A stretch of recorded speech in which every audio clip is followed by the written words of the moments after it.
అనే ఒక అవకాశాన్ని కూడా మనకు కల్పించి ఎవరైతే పెన్షన్దారులు ఉన్నారో వీరందరికీ ప్రతి నెల 4,000 రూపాయలు మనకి ఇవ్వడం జరుగుతుంది మన ప్రభుత్వం.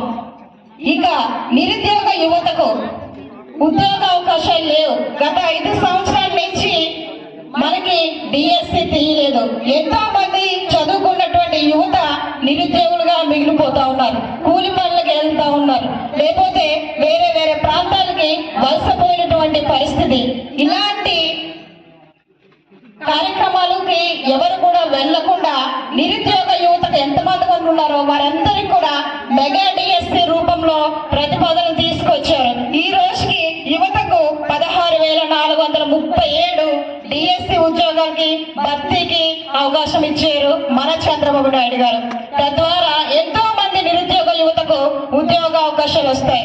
నేను కూడా ఈ రోజు ఒకవేళ ఎమ్మెల్యే అయిపోయి ఉంటే ఒక నిరుద్యోగినే. ఎందుకంటే బీఈడీ చదువుకొని ఖాళీగా ఉన్నాను. నా ఇంట్లో 2 తోటకోడళ్ళు, 2 మరిదిగాళ్ళు, అందరూ డైట్లు బీఈడీలు అయిపోయి ఖాళీగా ఉన్నాం. నా పరిస్థితి కూడా అదే. ఇలాంటి వారందరికీ కూడా ఒక మంచి అవకాశం మెగా డిఎస్సి మన చంద్రబాబు నాయుడు గారు కల్పించారు. అంతేనా అంటే అన్నా క్యాంటీన్ 5 రూపాయలకే మంచి భోజనం.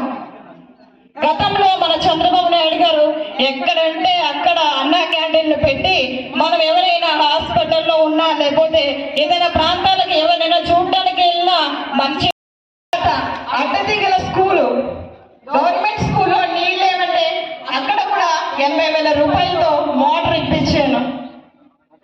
తర్వాత దూర ప్రాంతాల నుంచి మృతదేహాలు రావడానికి వేల రూపాయలు నా గిరిజన ప్రజలు అవి కూడా చెల్లించుకోలేని పరిస్థితుల్లో ఆ యొక్క మృతదేహాలను కాకినాడలో రాజమండ్రిలో వదిలేసి వచ్చేసినటువంటి పరిస్థితులు నేను నా భర్త స్వయంగా చూసాం.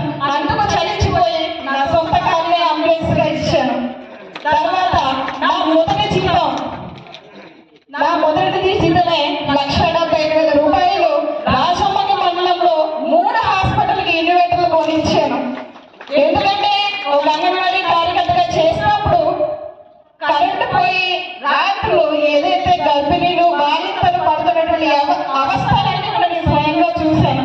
చాలా మంది రోగులు హాస్పిటల్లో జాయిన్ అయ్యారు కానీ మేడం కరెంట్ లేక చాలా రకాల ఇబ్బందులకు మీకు గురవుతూ ఉన్నాం.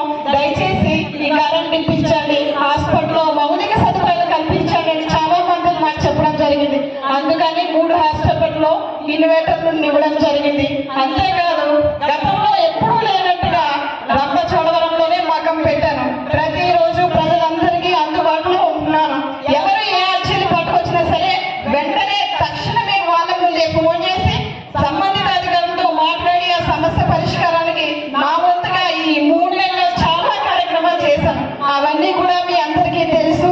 మన చంద్రబాబు నాయుడు గారు ఏ విధంగా అయితే అధికారంలోకి వచ్చి రాష్ట్ర అభివృద్ధికి ఏ విధంగా దోహదం చేస్తా ఉన్నారో నేను కూడా అలాగే వెళ్ళాలని ఆశిస్తా ఉన్నాను. అందుకు మించి ఈ మంచల పంచాయతీ నుంచి కూడా మంచి